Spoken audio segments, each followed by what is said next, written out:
flagged it. Terrible. Look, oh, this is quite appalling. This is the worst start for a Grand Prix that I have ever seen in the whole of my life.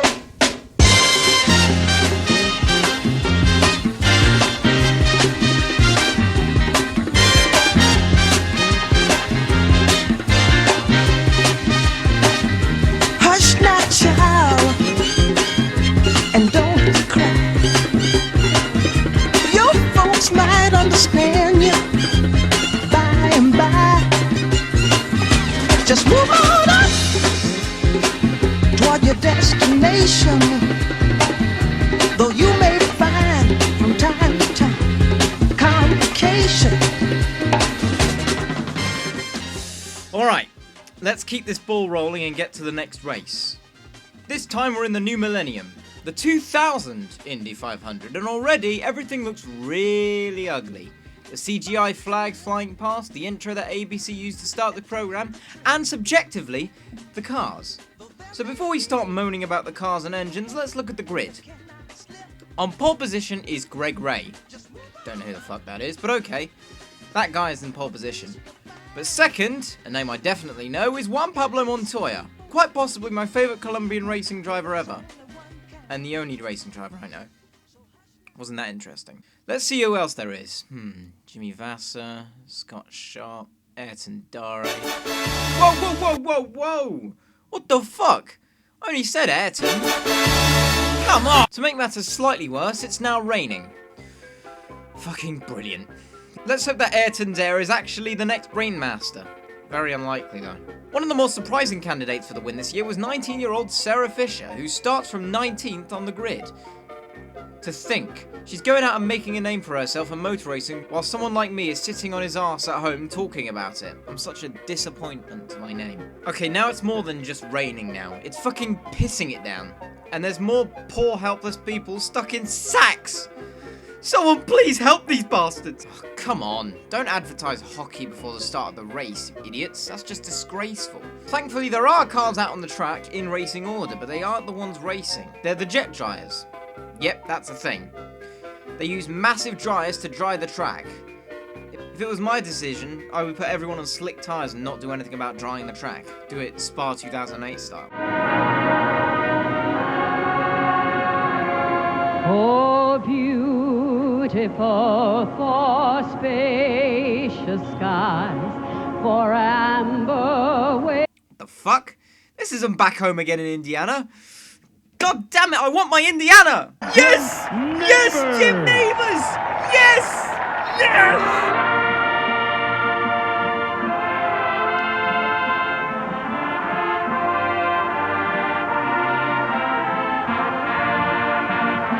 Back home again in Indiana, and it seems that I can see the gleaming candlelight still burning bright through the sycamores for me. The new mown hay sends out its fragrance through the fields I used to own.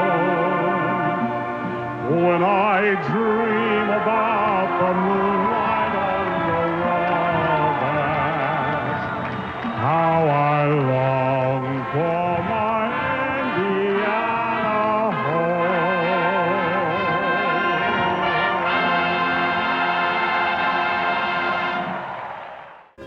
home. That was amazing! And the crowd are so happy they're doing a Mexican wave. Come on, guys. Didn't you hear what Trump said? Mexico's going to pay for it themselves. Ladies and gentlemen, start your engines. Yes! Yes! Yes! Let's go! So after the broadcasters milk what little time they have left for everything they can, the cars start to line up on the grid. Imagine being Greg Ray at this moment. You're in pole position for the greatest motor racing spectacle on the earth, and the only thing behind you are 32 hungry drivers waiting to take that place away from you the moment they see a gap. So here we are, waiting for the green flag at any point now. The 84th running of the Indianapolis 500 is underway. Greg Gray and Robbie Gordon go side by side into the first corner, but Greg Gray stays in the lead of the race. Robbie Gordon is then overtaken by Juan Pablo Montoya, and we don't hear from him ever again. I'm fairly sure that seems to be the case. Okay, never mind. Robbie Gordon overtakes Montoya a few laps later. How long do you reckon that's going to last? In case you were wondering where the 1999 runner-up Al Unser Jr. was racing at the moment, he's in 17th place.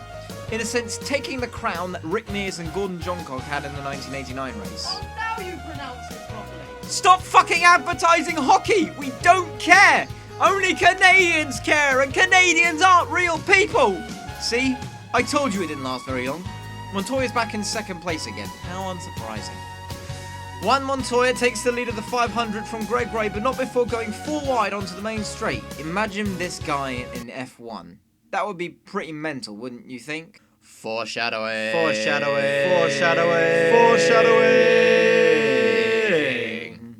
Montoya pits, and you pretty much guessed the rest of it. I couldn't help but one of the team names is Cure Autism Now. Oh, the ignorance is strong with this one. Maybe a vaccine can help cure it. The leaders make their pit stops for the second time as the 50-lap mark is complete. And there hasn't been a single crash or collision in the entire race so far. Well, I spoke too soon, didn't I? Greg Ray breaks the front right suspension on his tyre, and he's the first retirement of the race. How unlucky do you have to be to go a whole 50 to 60 laps and be the first driver to crash? Dearie me. Well, he isn't alone at this point. Al Unser Jr. looks like he's smoking and the car is slowing down a lot. And as he comes into the pits, the safety car is deployed for the first time today. Oh boy, that's super exciting. I can't wait to watch the cars go really slow. That's my style of racing. Please stop advertising hockey! This is more worse than Nakajima bias that Fuji TV had. Please stop! Before the restart could happen again, 19-year-old rookie Sarah Fisher crashes with Lynn St. James and goes out of the 500. It's okay, Sarah. At least you don't have to worry about a Finnish Ferrari driver denying you of a podium and Russian Kimmy! Don't you ever touch Valtteri again! So the yellow flag is still out and the safety car is still rearing its arse out like a donkey with a hunchback. Thankfully though, that's resolved and the race goes back to green flag conditions again. For some reason the broadcasters like to constantly tell you that Ori Lyondike is commentating for this race. The next time ABC tells me this, I'm going to personally backhand in AJ Foyt style. Montoya though still leads the race comfortably from Vassar, McGee, Ayrton Dare, shut the fuck up! And Salazar. God, that music is making my ears hurt. I really don't know. It's all of a sudden it wound up 3 abreast. You know, I was going to the inside of turn 1 past Lynn, and all of a sudden someone came on the inside, and I don't know. It just doesn't work when you're 3 abreast here. So, you know, the positive side is we're going to try and fix the car and get back out there in the race. I was having a great time before the crash, so, you know, everything was great. Meade and Cummins are hopefully happy, and we'll try and get back out there and run some more laps. You see, AJ? Sometimes you just need to be calm and collected and not blame other people for your mistakes. That way you get the better things in life. Because, you know, I'm having the best life of my life. What the fuck was that? Really? Debris on the racetrack? Jesus Christ, these cautions are getting way too frequent. So the rush of pit lane happens, and there's no such thing as an unsafe release as Montoya nearly makes contact with Salazar in the pits but avoids any accident. I bet you Ferrari are pissed looking at that. So at this point in the race, Montoya has a 5-second lead over the second place man, Jimmy Vassar, who only has a 1/10 of a second lead over the third place man, Ayrton Dare. I'm going to try to not hit him. That's the biggest problem you have with the 500 is everybody's in such a tense state because they realize it's the most important race of the year, that there are periods of the race where everything gets kind of out of hand and you've got to try to not get involved in it. And yet you quiver at the sight of Ayrton Senna on his off lap. Yes! Yes! It's happened immediately! Dare is smoking!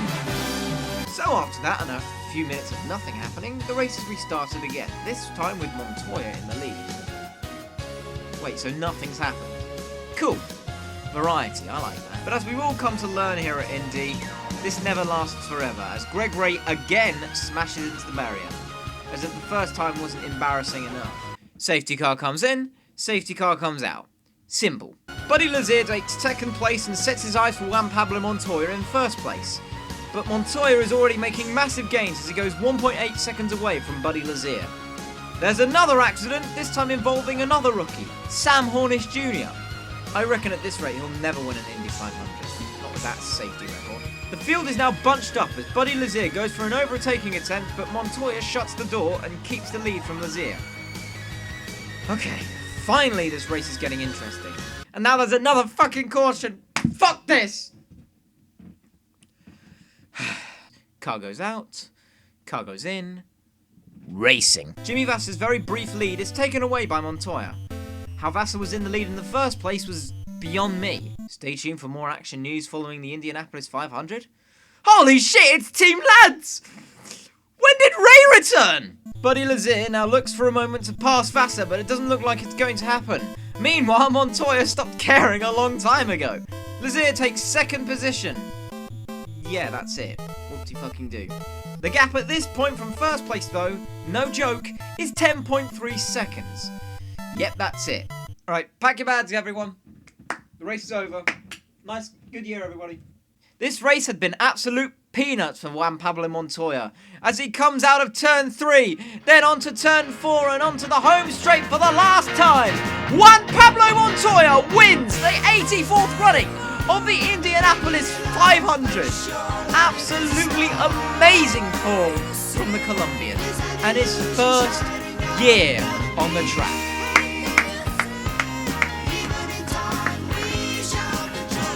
Now you have to shift your ass to Formula 1 because we need you! We need you!